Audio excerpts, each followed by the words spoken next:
Waalaikumsalam warahmatullahi wabarakatuh. Perkenalkan, nama saya Alvina Nabila. Saya di sini sebagai moderator dan tema debat pagi ini adalah pemberlakuan pembelajaran jarak jauh dinilai kurang efektif.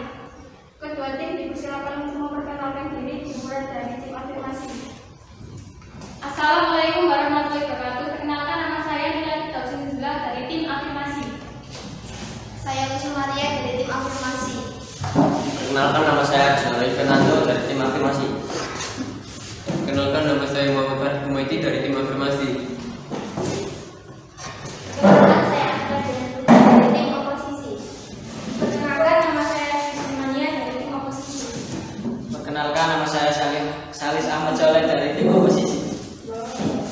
Perkenalkan, nama saya Taufik Prabowo dari tim oposisi. Untuk putaran pertama, saya persilakan secara bergantian dari tim afirmasi dan tim oposisi untuk menyampaikan pendapat. Terima kasih atas waktu yang diberikan. Pemberlakuan pembelajaran jarak jauh dinilai tidak efektif. Saya setuju dengan mosi tersebut karena dalam melaksanakan pembelajaran jarak jauh menggunakan smartphone banyak sekali kendalanya, yaitu 1. Kendala biaya yang harus dikeluarkan orang tua bukan hanya biaya SPP, namun orang tua harus mengeluarkan biaya untuk pakai data per bulan. Juga biaya untuk membeli smartphone bagi anak yang tidak punya uang. Bahkan ada seorang anak yang harus menjadi kuli bangunan untuk mendapatkan uang agar bisa membeli smartphone karena orang tuanya tidak mampu. 2. Kendala sinyal.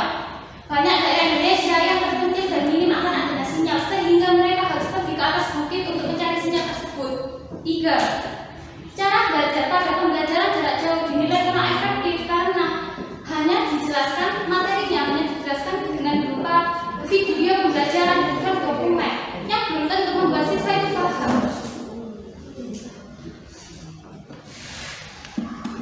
Bahkan tidak bisa dipungkiri jika siswa belum membuka atau mempelajari video atau file dokumen tersebut. Selain itu, siswa membutuhkan penjelasan langsung atau praktek dari guru tersebut. Dan siswa membutuhkan interaksi dengan temannya agar bisa berdiskusi dan saling tanya jawab dengan temannya untuk saling mengerti apabila ada pelajaran tidak dia ketahui. Faktanya memang pembelajaran jarak jauh di Indonesia sudah kita alami semenjak terjadinya masa pandemi seperti ini. Dan memang banyak keluhan dari orang tua maupun murid. Keluhannya yang seperti saya ucapkan tadi. Terima kasih. Silakan. Terima kasih kepada moderator telah memberikan waktunya kepada saya. Jadi dalam masa pandemi COVID-19 menjadi sebuah tantangan bagi pemerintah. Nadiem Makarim selaku Menteri Pendidikan dan Kebudayaan mengungkapkan sejumlah kesulitan dalam pembelajaran pada masa pandemi ini. Dan dengan adanya kebijakan pembelajaran jarak jauh merupakan sebuah terobosan selama pandemi belum berakhir. Mengenai ketidakefektifan pada sistem pembelajaran jarak jauh, jujur, ketika melakukan sesuatu yang sifatnya darurat, tentu ada ketidakefektifan. Tetapi pemerintah dalam mengupayakan berbagai macam cara untuk membuat kebijakan PJJ ini menjadi efektif. Pemerintah sudah berusaha semaksimal mungkin untuk mengatasi ketidakefektifan pada kebijakan tersebut. Contohnya saja, pemerintah memberikan bantuan kuota internet gratis untuk siswa, guru, mahasiswa ataupun dosen. Dan masih banyak upaya pemerintah yang lain dalam mengatasi ketidakefektifan PJJ ini. Dengan ini saya rasa pembelajaran jarak jauh lebih dari cukup untuk dikatakan efektif daripada melakukan pembelajaran tatap muka secara langsung yang akan lebih membahayakan semua orang nantinya. Sekian dari saya, terima kasih. Tim afirmasi dapat bisa menanggapi.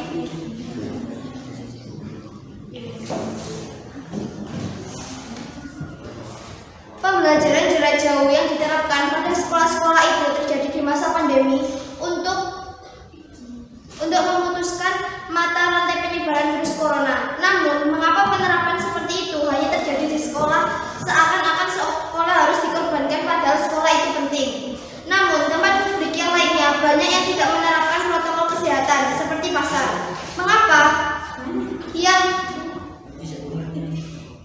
Mengapa yang harus dikorbankan sekolah dengan pemberlakuan PJJ tersebut yang membuat penurunan daya paham siswa? Padahal kalau sekolah bisa saja menerapkan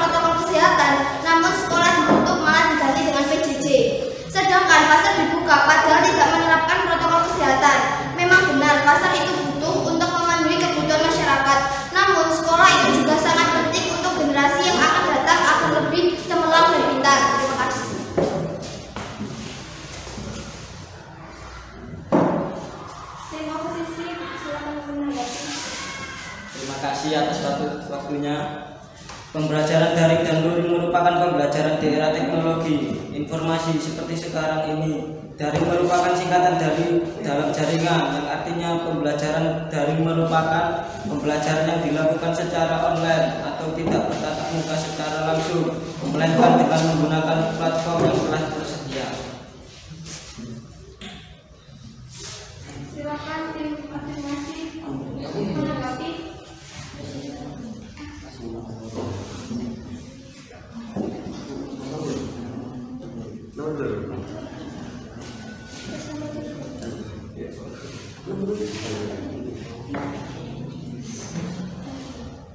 Terima kasih untuk waktunya. Saya akan menanggapi dari dua posisi. Masyarakat Indonesia saja saat ini masih minim pengetahuan, apalagi kalau diberlakukan PJJ yang lebih sering daripada PTM, pembelajaran tatap muka, yang membuat siswa-siswa kurang paham akan materinya. Pembelajaran jarak jauh sudah pasti menggunakan smartphone untuk pembelajaran ilmu, maka aplikasi belajar, namun kebanyakan siswa yang menggunakan untuk belajar online untuk membuka aplikasi ini.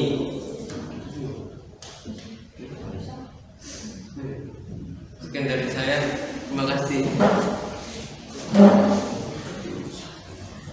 Silakan untuk tim oposisi menanggapi. Baik, terima kasih memberi waktu.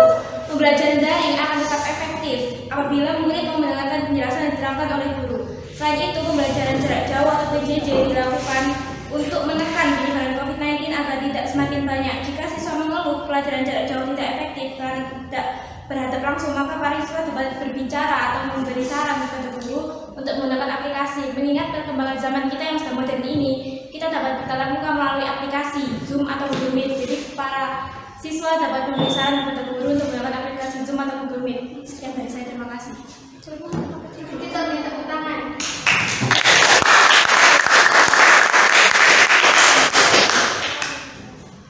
Mungkin dari tim afirmasi dan oposisi masih ada yang ingin ditanggapi. Ya, silakan. Terima kasih untuk waktunya.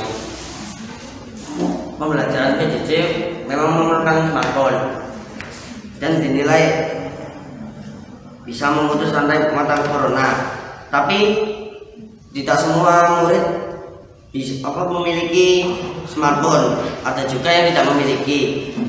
Bahkan beberapa murid harus bekerja keras dan berkuli untuk memiliki sebuah smartphone, dan pembelajaran jarak jauh ini dinilai kurang efektif karena siswa harus memiliki smartphone dan itu tidak memungkinkan semua orang tuanya bisa membelikan. Terima kasih. Terima kasih. Apa mungkin dari tim oposisi ingin menanggapi? Ada. Terima kasih atas waktunya. Saya tidak setuju pembelajaran daring dinilai tidak efektif karena menyebabkan mata menjadi agak perih dan berair ketika kita sering melakukan tatap pada layar kaca handphone. Dan selain itu, kendala lainnya adalah pada jaringan yang disebabkan oleh kekuatan sinyal yang tidak kuat di daerah-daerah pelosok atau daerah tertentu. Sekian dari saya, terima kasih. Sekali lagi. Apa masih ada lagi yang ingin menanggapi? Ya. Silakan. Jika kendalanya berkuota internet, maka itu sangat kurang masuk akal. Sedangkan di Indonesia terdapat 202,6 juta jiwa yang menggunakan internet. Jumlah ini meningkat 27 juta atau 16% dari tahun sebelumnya. Sementara penetrasi internet mencapai 73,7% hingga Januari lalu. Jadi untuk alasan kendalanya dari internet itu sangat kurang masuk akal. Sedangkan kita dapat melihat di sekitar kita bahwa para murid sudah memiliki ponsel. Sekian dari saya. Terima kasih. Apa dari tim masing-masing di sini menanggapi? Memang benar, paket data sudah banyak digunakan oleh murid, tapi banyak yang menyalahgunakan untuk membuka aplikasi les e-care, dan yang dibebankan itu adalah orang tua. Meskipun sudah mendapatkan paket data dari Kemendikbud, tapi sama tidak cukup. Kalau kuota utamanya habis, berarti kita tidak bisa menggunakan untuk aplikasi belajar. tidak menggunakan paket data tersebut dengan baik, malah bermain game, sedangkan uang paket data dibebankan kepada orang tua sehingga orang tua harus mengeluarkan uang banyak untuk biaya sekolah, yaitu biaya SPP dan biaya paket data tersebut. Sekian, terima kasih.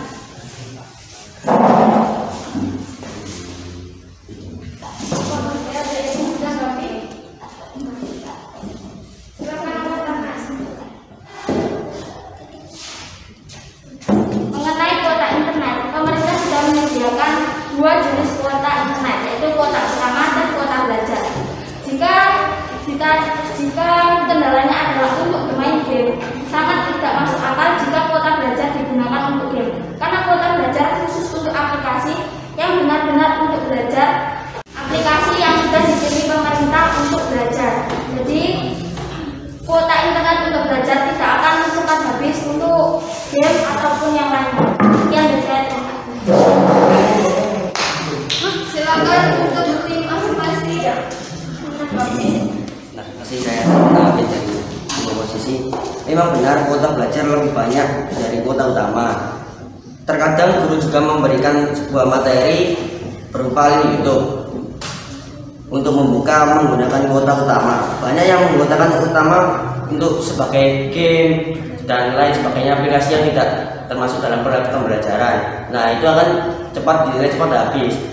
Nah, kebanyakan kita akan tertinggal sebuah pelajaran yang diberi link yang dari guru yang berupa link dari YouTube. Sekian, terima kasih.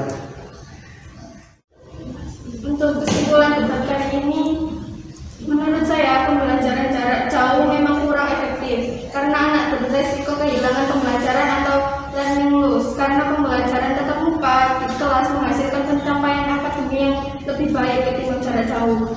Akan tetapi di masa COVID seperti ini tidak memungkinkan untuk pembelajaran secara langsung atau tatap muka karena dapat membahayakan diri sendiri dan orang lain. Sekian untuk debat kali ini, disampaikan terima kasih. Bila ada salah kata saya mohon maaf. Assalamualaikum warahmatullahi wabarakatuh.